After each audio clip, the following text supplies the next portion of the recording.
Ek hoop jy kom agter dat Efesiërs is 'n mond vol.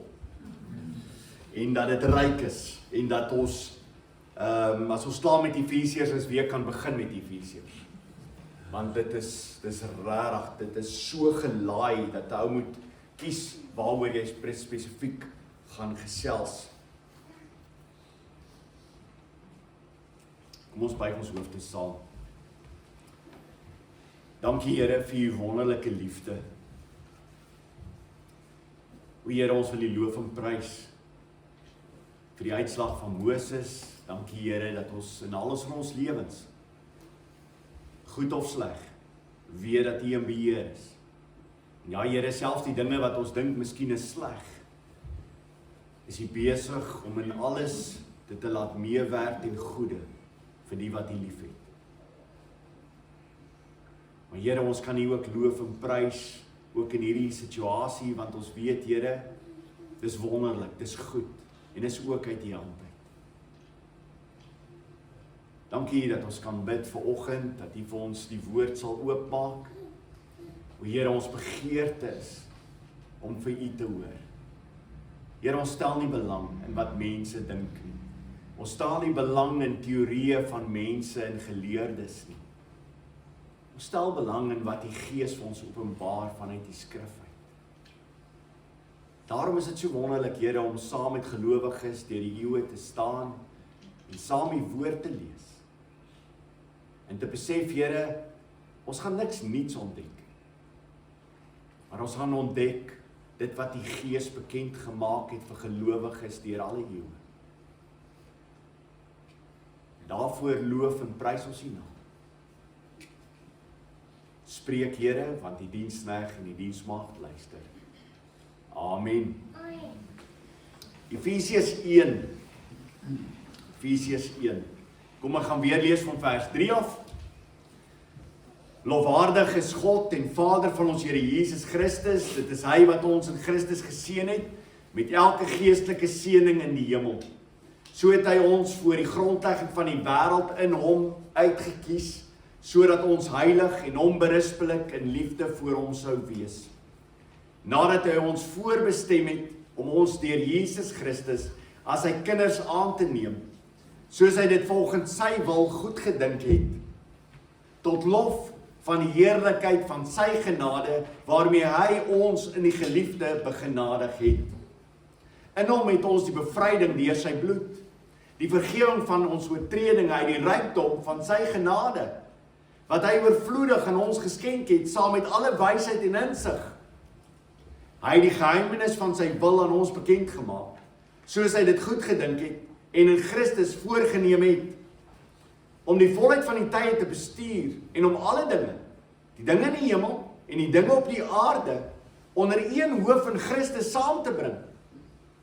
In hom is ons ook as erfgename uitverkies, waarvoor bestem volgens die voorneme van die een wat alles volgens sy raad en wil laat gebeur, sodat ons wat die begin af ons hoop op Christus gevestig het, kan bestaan tot lof van sy heerlikheid. Net tot sover. Ja, mense, dit is 'n mond vol.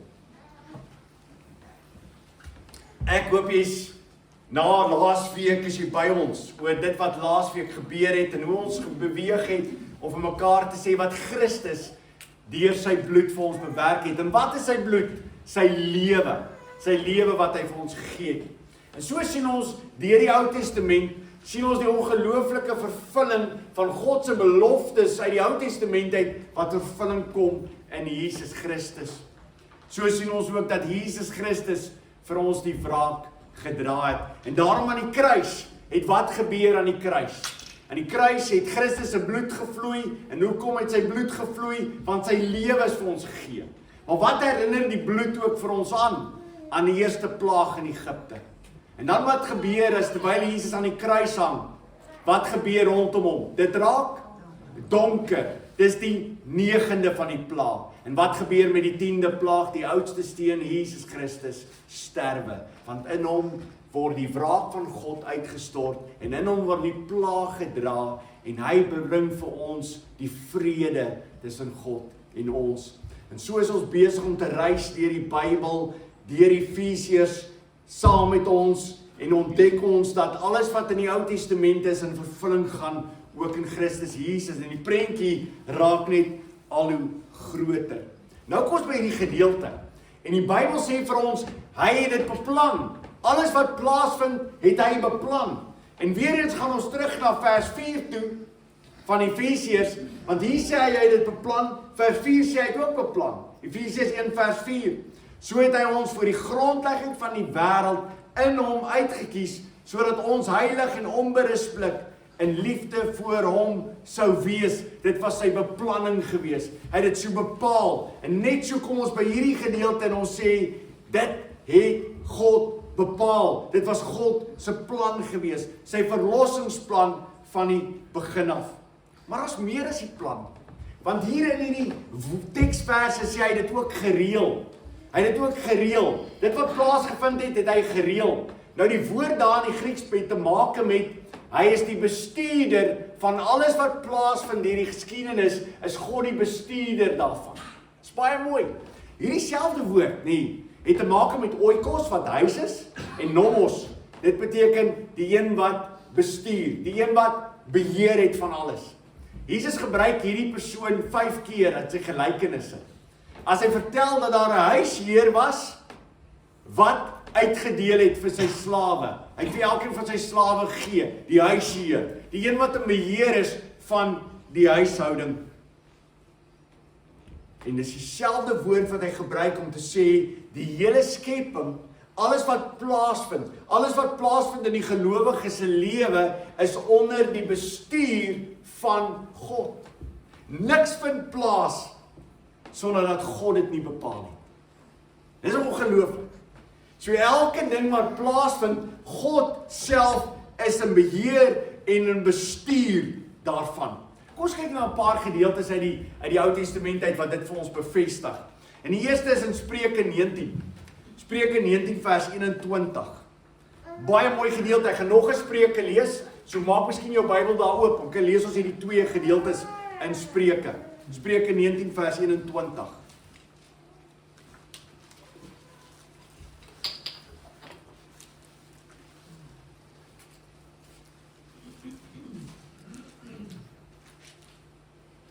Spreuke 19 vers 21.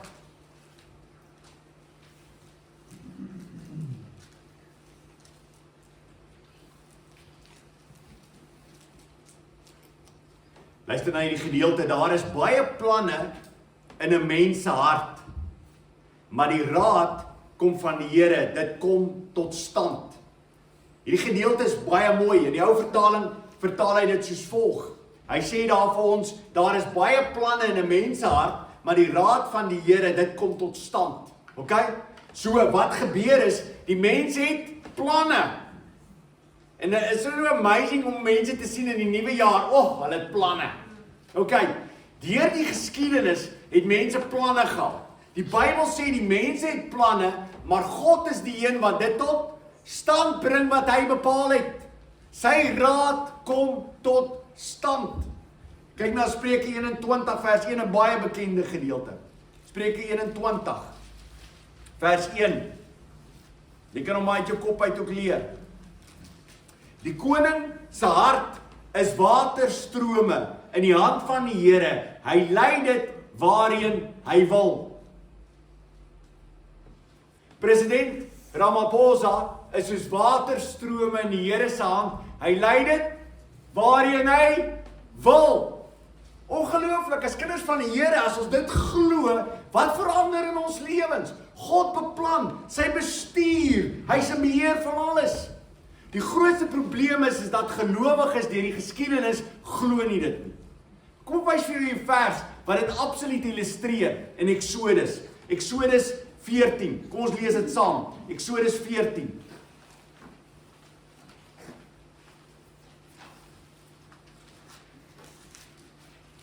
Exodus 14, ons lees van vers 1 af.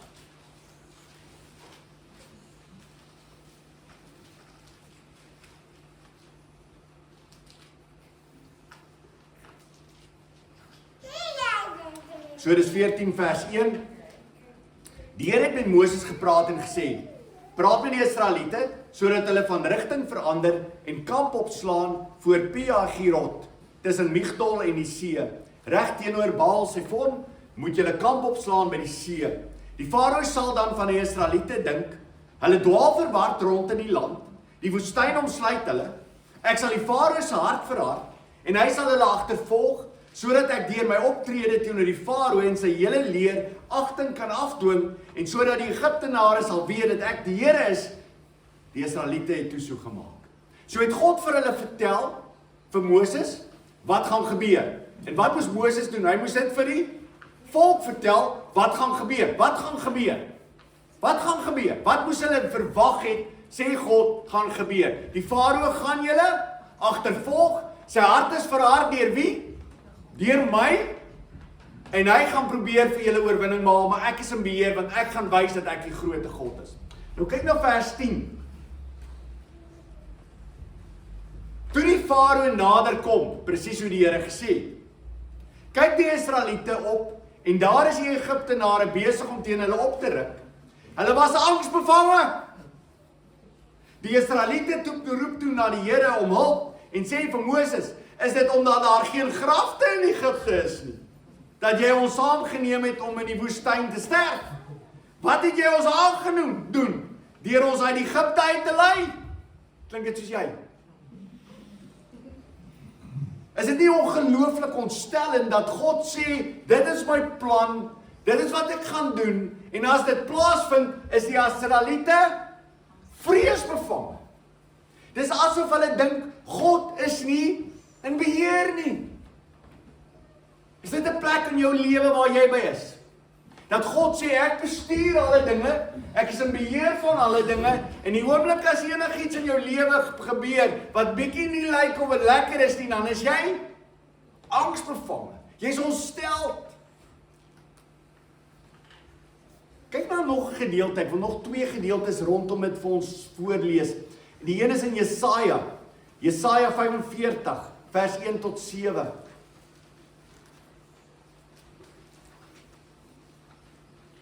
Jesaja 45, vers 1 tot 7.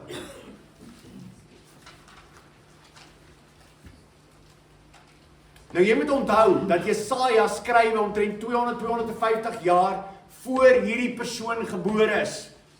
Hierdie persoon wat gebore gaan word, 200 plus jare voor dit, is Jesaja besig om te profeteer oor hierdie man. Onthou, Babylon het nog nie eens gekom nie. Jesaja is nog besig om te praat oor wat gaan plaasvind. Babylon het nog nie eens plaasgevind nie. Na Babylon kom die Mede en die Perse, en dis hierdie ou wat 'n deel van die Mede en die Perse is.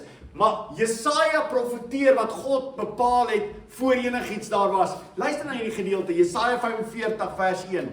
So sê die Here vir sy gesalfde, vir Kores. 200 jaar later gaan 'n man met die naam van Kores gebore word. Nou wie bepaal dat sy naam Kores gaan wees? Sy ma en pa. Ok, so ons hoor dat die Here al klaar weet wat hierdie man se naam is, en hy noem hom my gesalfde. Nou jy gaan nou verder lees, is dat die gesalfde nie te maak het dat hy 'n geredde persoon is nie. Die gesalfde beteken, jy is die een wat ek sal gebruik. Kyk vir verder, so sê die Here vir sy gesalfde vir Kores, wie se regterhand ek vasgegryp het. Ok, so die Here sê, ek het jou regterhand vasgegryp. Om nasies voor hom te verslaan, deur konings te ontwapen, om voor hom deure oop te maak, sodat poorte nie vir hom gesluit sal bly nie. Wie gaan voor Kores uit en doen al hierdie dinge? God doen. Dan vers 2. Ek self sal voor jou uitgaan, die berge sal ek gelyk maak, deure van brons sal ek stukkend breek, en sluitbalke van yster sal ek stukkend kap. Ek gee aan jou skatte in die donker, rykdom in verborge plekke, sodat jy kan weet dat ek die Here is, wat jou op jou naam roep, die God van Israel. Terwille van my diensknegt Jakob en Israel, my uitverkorene. So hoekom doen die Here dit? Terwille van sy diensknegt Jakob en Israel, sy uitverkorene. Dis hoekom hy dit doen. Ek roep jou op jou naam, ek gee jou 'n Here naam, al het jy my nie geken nie.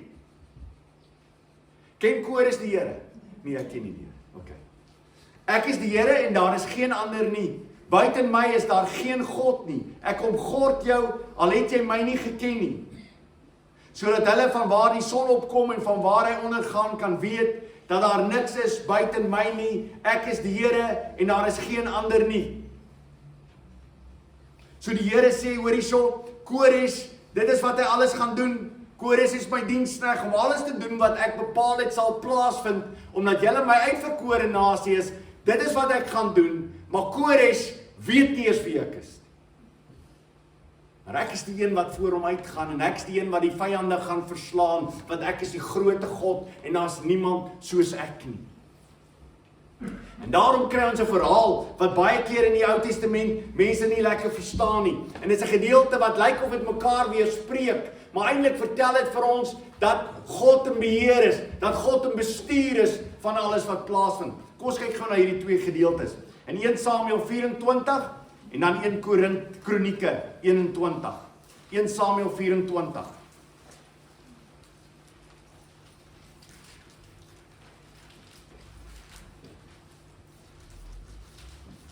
Ekskuus tog, ek praat van 2 Samuel. Ekskuus, 2 Samuel 24 en dan 1 Kronieke.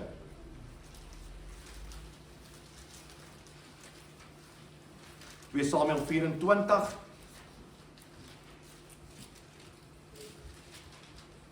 Ons lees net daai vers gou daar, vers 1. Die toorn van die Here het weer teen Israel ontbrand. Hy het Dawid teen hulle opgesteek met die woorde, gaan tel Israel en Juda. Okay? So wie sê dit op hierdie stadium, wie se toorn was oor hulle gewees?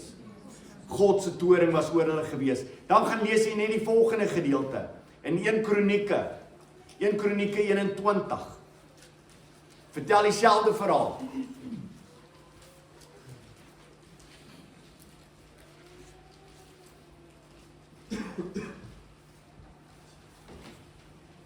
In Kronieke 21 vers 1. Satan het teen Israel opgestaan en Dawid opgesteek om Israel te tel. Wie is nou die een wat Israel opsteek, of vir Dawid opsteek om vir Israel te tel? Wie is nou die een? Satan. Okay, nou lyk dit vir jou, en ek het al kommentaare hieroor bepaal. Nou lyk dit vir jou of hierdie twee gedeeltes mekaar weerspreek, nee. Maar wat weet ons? Wie is in beheer van die Satan? God. Doen die Satan enigiets buitekant God se plan? Glad nie. So die Satan is dink by homself, ek gaan veroorsaak dat Dawid die volk gaan tel, sodat God se toorn oor hulle gaan wees, en God hulle gaan straf. Maar eintlik agter dit alles is God wat? Die duiwel toelaat, om vir Dawid te mislei, sodat hy die volk kan straf. So wie is in beheer van alles wat plaasvind op aarde? God. Wie is in beheer oor alles wat plaasvind in die hemel? God. Vir die kind van die Here moet dit ongelooflik wees om hierdie gedeelte te lees en te sê, dit is God wat bestuur om sy plan te volbring. En dan sê hy vir hulle, om die volheid van die tye te reël, om die volheid van die tye te bestuur. Wat was die volheid van die tyd? Lukas 4 vers 20 sê, hierna het Jesus die boekrol opgerol, dit aan die amptenare teruggegee en gaan sit. Almal in die sinagoge se oë was stip op hom gerig. Toe het hy met hulle begin praat. Hierdie gedeelte uit die skrif is vandag vervul, terwyl julle daarna geluister het. In hom is dit vervul. Die volheid van die tyd het gekom in Christus Jesus. Galasiërs 4 vers 4. Maar toe die tyd vervul is, het God sy seun uitgestuur, gebore uit 'n vrou, gebore onder die wet, sodat hy die onder die wet kon loskoop, sodat ons as sy kinders aangeneem kon word. Die tyd het aangebreek met God se stuur van sy eie seun Jesus Christus. So wat sê hierdie gedeelte? Efesiërs sê die tyd is bestuur vir die volheid om te kom. Wie is die volheid wat moes kom? Christus Jesus. En hy kom en nou sê Efesiërs skrywer vir ons, Paulus skrywer vir ons en hy die gedeelte kry om alles saam te bring, om alles tot 'n eenheid saam te bring. Daar's net 2 keer waar hierdie woord gebruik word in die Grieks. hier saam te bring, en dan in Romeine 13 vers 9. En ons kyk nou, Romeine 13 vers 9 het vir ons 'n beter aanduiding oor wat hierdie Griekse woord beteken. Want daar staan dit, dat hy vir hulle vertel oor die wette, en dan sê hy, alles kan saamgevat word, dis die woord, alles kan saamgevat word, deur liefde vir God en liefde vir die naaste. So ons weet wat hierdie woord beteken. Hierdie woord beteken, alles kan saamgevat word. God het Christus gestuur in die volheid van die tyd om wat te reël, om alles in die hemel en op die aarde by mekaar uit te bring. Om by mekaar uit te bring. Nou, julle moet my nie verloor nie. Ek gaan dit baie mooi vir julle verduidelik. So wat belangrik is ons nou na die Bybel gaan kyk oor hoe God in Christus Jesus alles in die hemel en op die aarde by mekaar uitbring. Hoe vind dit plaas?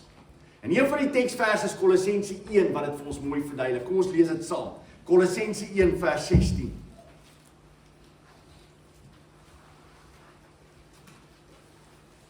Kolossense 1 vers 16.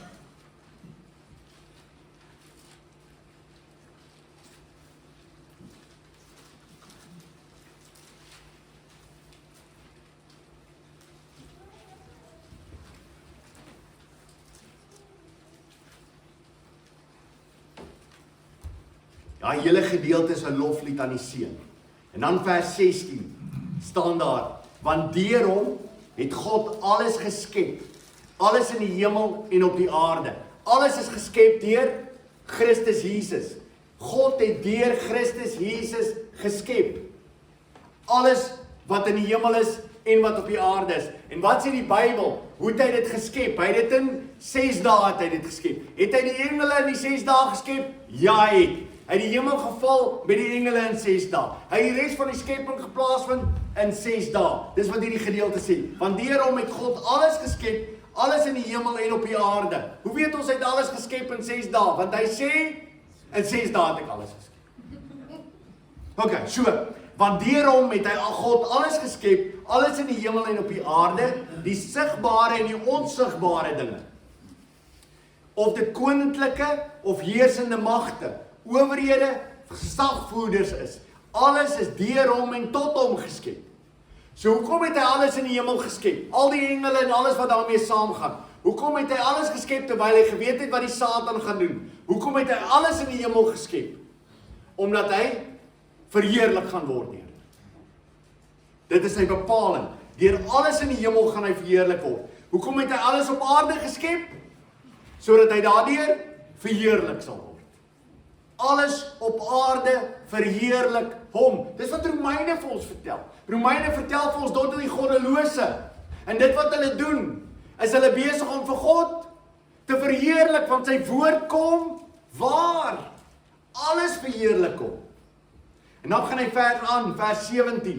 Hy het voor alles bestaan, en in hom hou alles stand. So nie net het hy dit geskep nie, maar alles in die heelal hou stand in Christus Jesus.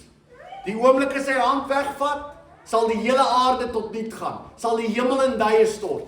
Hy is die een wat alles in stand hou. Vers 18. Hy is die hoof van die liggaam, die kerk. Hy is die oorsprong, die eerstgeborene uit die dood, sodat hy in alles die eerste plek kon inneem. Want God het dit goed gevind om die hele volheid in hom te laat woon. Dis die Godheid. Die volle Godheid in hom te laat woon. En om deur hom alles, ja alles op aarde en in die hemel met homself te versoen. En dis waaroor hierdie gedeelte gaan. Hierdie gedeelte sê, in Christus het gekom in die volheid van die tyd, en sodat alles in hom, in die hemel en op die aarde, in hom versoen kan word. In hom by mekaar gebring kan word. Luister mooi, deurdat hy vrede gebring het, deur sy bloed aan die kruis. So alles in die hemel en op die aarde word versoen, hoe? Deur sy bloed aan die kruis. Nou is die vraag wat ons baie keer het, okay? As alles versoen is in die hemel en op die aarde in Christus Jesus, sien ons dit nou al reeds? Baie mense sê vir my, ja, okay, die Here het nou die oorwinning behaal. Het hy die oorwinning aan die kruis behaal? Amen! Het hy die oorwinning oor alles behaal aan die kruis? Amen! Sien ons dit nou? Kom ons kyk wat sê die Bybel. Nie hoef nie my te glo nie. Kom ons kyk wat sê die Bybel. Hebreërs 2 vers 8. Hebreërs 2 vers 8.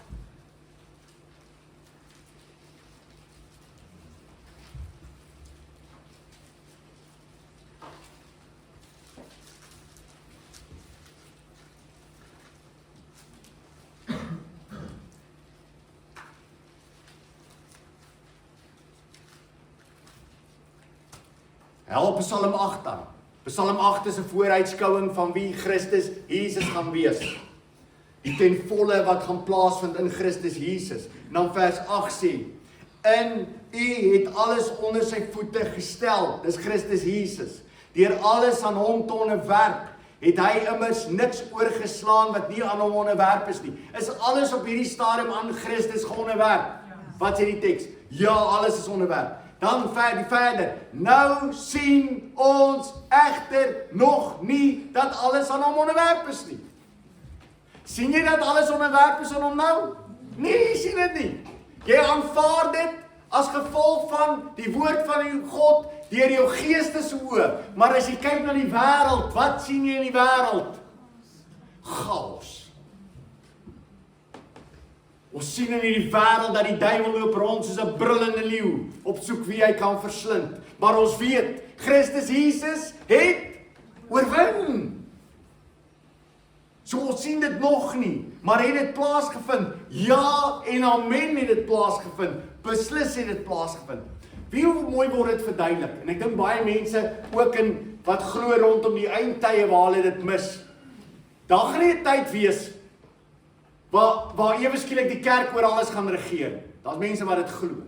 En die rede hoekom hulle dit glo dat daar 'n tyd gaan wees wat die Here oor alles gaan regeer, is omdat hulle sekere teksverse daarvoor gebruik, soos byvoorbeeld die suurdeeg wat sal versprei. Maar ons sien dat die Bybel vir ons nêrens dit gee nie, want hy sê die wat godsalig lewe sal vervolg word, sal. So beteken dit daar gaan ooit 'n tyd wees wat die kerk gaan heers oor alles? Nooit nie.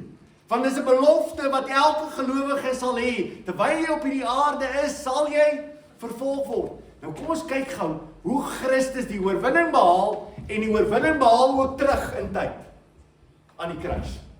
Jy het dit al gesien. Dis awesome. Goed, kom ons kyk na hierdie gedeelte in Daniël 2. So mooi gedeelte. Daniël 2. Ons kyk gou daarna in die Ou Testament, die Tanakh, daar's hy. Kom ons kyk gou Daniël 2.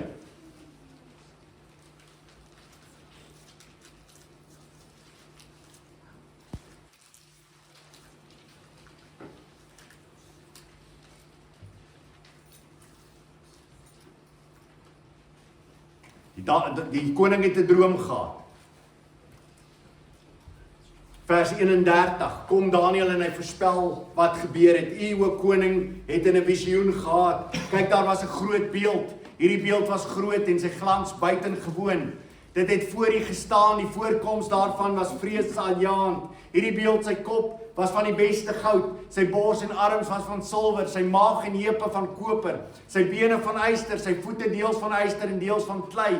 U het nog gekyk toe daar 'n klip van self losbreek, nie deur die toedoen van mensehande nie, dit het die beeld teen die voete van yster en klei getref en verpletter. Daarop is die yster, koper, ys en silwer en goud saam verpletter en dit het geword soos kaf vanaf die dorsvloere in die somer. Die wind het dit weggewaai en geen spoor daarvan kon gevind word nie. Maar die klip wat die beeld betref het 'n groot berg geword en die hele aarde gevul. En dan gaan hy dit vir hom uitlê. Die verskillende beeld wat hy sien Nebukadneser sien die beeld. Wie is die kop? Dis hy self. Wat 'n ryk is hy? Babylon. En dan wie kom verder? Dan kom die Mede en die Perse. En dan kom die Grieke. En dan kom die Romeinse ryk. En dan kom die verdeelde ryk van tone, wat deels van klei is, deels van yster is. Maar wie vernietig almal van hulle van Babylon af tot by die laaste regering wat sal heers? Christus. Sien jy dit? Christus het al hierdie koninkryke vernietig. So as jy terugkyk in die geskiedenis, hoe is al die koninkryke deur die geskiedenis vernietig? Deur Christus. Christus se sterwe het al die koninkryke in die verlede en dit vernietig en sal alles in die toekoms ook vernietig. Dit is dit. So, nêrens is dit dat Christus, as hy nou alles vernietig het, dan ewe skielik gaan daar absolute heerskappy wees nie. Nee, hy het klaar alles vernietig, hy het klaar heerskappy, al sien ons dit nog nie, is dit klaar al ten volle plaasgevind. Is jy met my hier? Asseblief, jy moet my nie verloor nie. Ok, so as ons terugkyk na die geskiedenis, weet ons, God in Christus Jesus het alles oorwin. Daar word vrede bewerkstellig. Christus Jesus bring nou alles saam. Dis wat hierdie woord beteken. Luister wat sê Romeine 8, vers 19. Met vurige verlange wag die skepping daarop dat die kinders van God openlik bekend gemaak sal word. Want die skepping is onderwerp aan 'n sinlose bestaan, nie uit eie keuse nie, maar deur hom wat dit daaraan onderwerp het. Die skepping hoop om self vrygemaak te word van verslawing aan die verganklikheid met die oog op die heerlike vryheid van die kinders van God. Ons weet immers dat die ganse skepping tot nou toe saam met ons sug, ja aan geboortepyne, is die hele skepping op hierdie stadium aan agteruitgaan onderworpe. Ja, hulle is die prys al reeds betaal en Christus se kinders al reeds vrygekoop aan die kruis van Golgotha. Ja, sien ons dat die skepping al reeds vry is? Nee, gaan daar 'n dag aanbreek wanneer hulle vry ten volle gaan wees? Ja. Ja. Kom ons kyk nou gou na 'n gedeelte, ek het dit saam met u gelees. En dit vertel die eerste perspektief, die eerste kyk naby is die vervulling daarvan ook in die kerk van die Here Jesus, waar mense uit verskillende groepe bymekaar uitkom. Maar as ook 'n toekomsperspektief in hierdie gedeelte. Jesaja 11 vers 6 tot 9. Kom ons lees dit gou saam. Jesaja 11.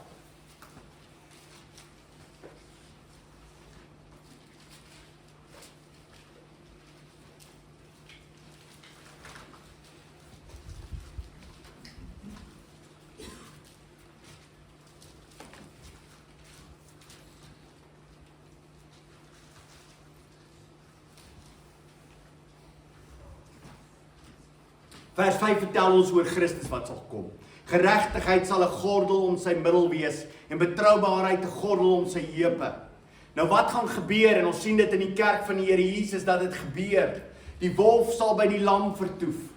Wat gebeur in die kerk van die Here Jesus? Is mense uit verskillende volkere raak nou 'n eenheid in Christus Jesus.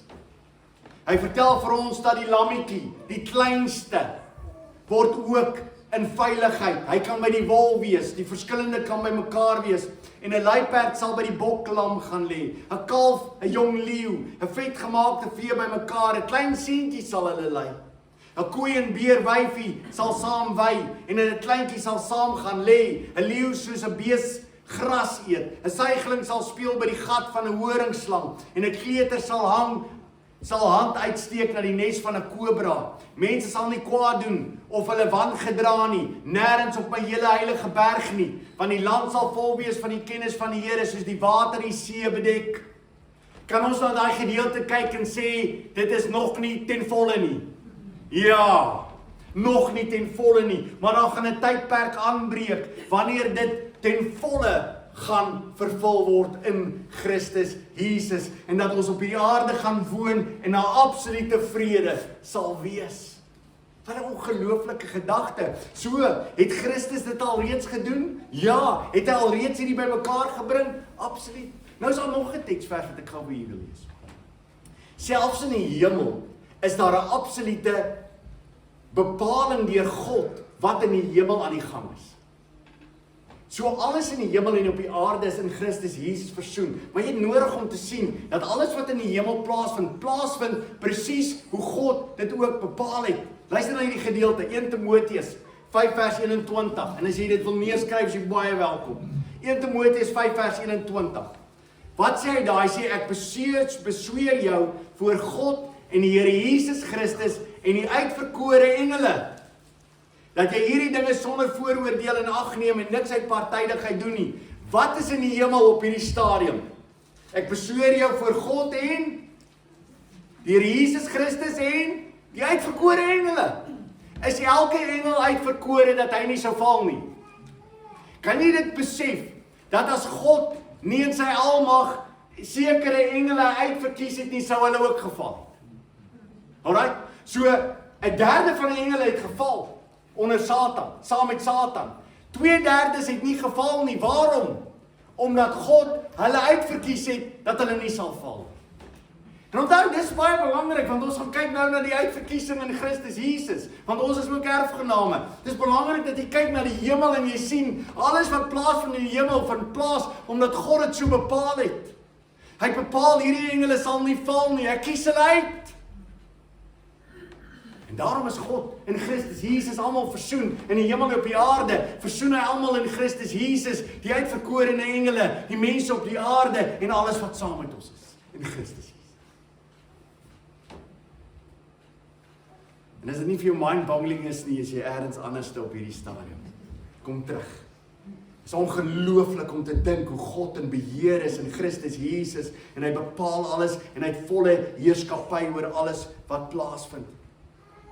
Ons gaan verder kyk in vers 21, Efesiërs gaan nog daaroor praat. Efesiërs 1 vers 21 sê, hy gaan ook mag hê, bo elke owerheid en gesag en mag en heerser, bo enige naam wat genoem kan word, nie alleen in hierdie bedeling nie, maar ook in die toekomstige. So daar word vir ons vertel, dat hy mag het oor alles. Hierdie is dit nie nou nie. Hierdie is om te sê, hy gaan alles in homself, met homself versoen. Hy gaan alles bymekaar bring in homself. En hoe het hy dit gedoen? In Christus Jesus het hy dit laat plaasvind. En ons gaan dit eendag ten volle sien.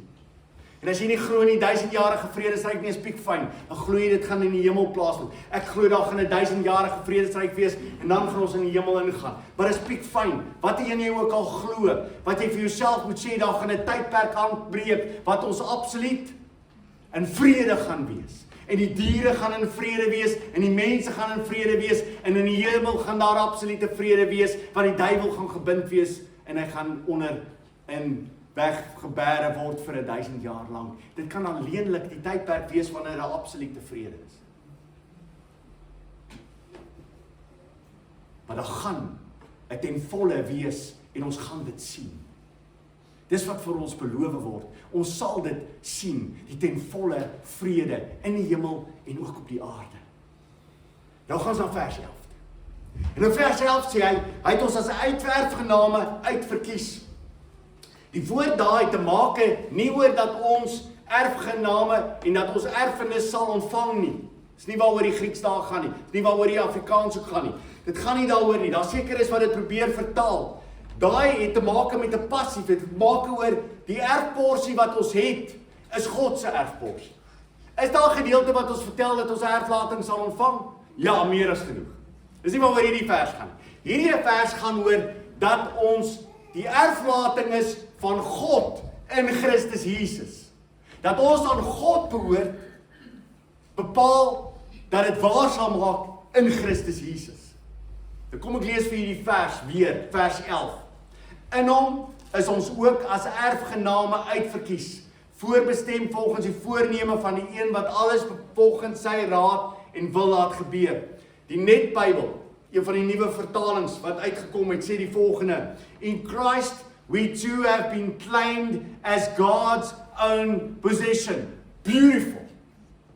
Absoluut 100% wat die teks sê. Luister weer hierna. In Christ we have been claimed as God's own possession.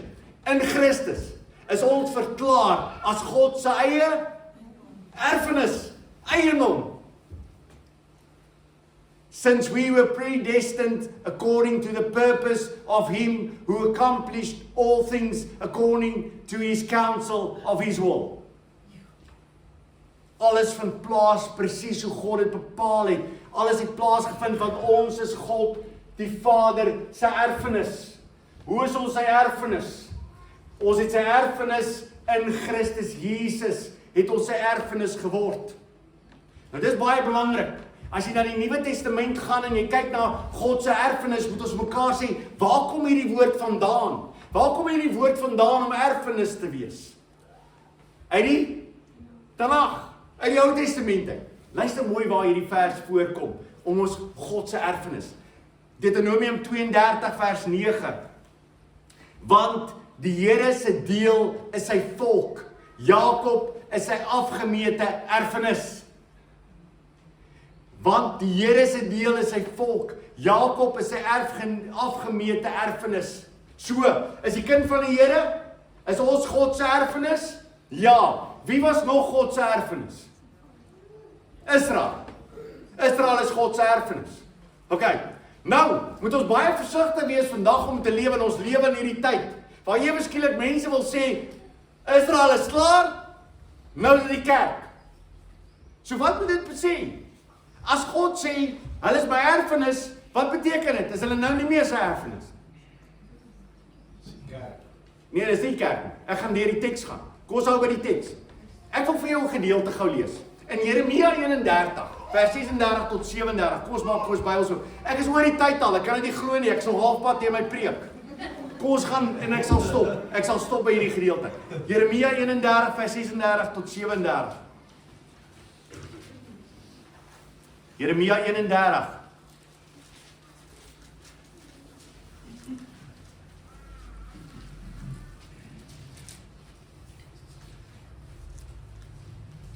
Jeremia 31 vers 36.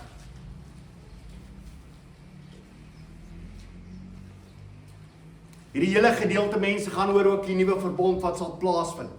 Maar hy maak dit baie duidelik uit hierdie gedeelte uit mense, jy moet nooit hierdie vergeet nie. Moet dit nooit vergeet nie, moet nooit vergeet dat God se beloftes kom nooit tot 'n einde nie. Dit bly dieselfde. Vers 35. So sê die Here, wat die son bedags as die lig gee, om vaste voorskrifte vir die maan en die sterre as ligte snags. Hy wat die see in beweging bring, sodat hy sy golwe dreun. Die Here heerser oor alle magte is sy naam. Nou luister mooi, vers 36. As hierdie vaste voorskrifte voor my verdwyn, as hierdie beloftes voor my verdwyn, is die uitspraak van die Here, sal ook die nageslag van Israel ophou om vir altyd 'n nasie te wees voor my. Sal Israel ooit ophou om 'n nasie te wees voor die Here? Dis waaroor die teksvers gaan. Nee, hulle sal nooit nie. As die maan ophou en die son ophou, dan sal God se beloftes tot 'n einde kom. God se beloftes sal nie uitkophou nie. Gaan verder. So sê die Here, as die hemelruim daarbo gemeet kan word en die fondamente van die aarde daaronder vasgestel kan word, sal ek ook die hele nageslag van Israel verwerp.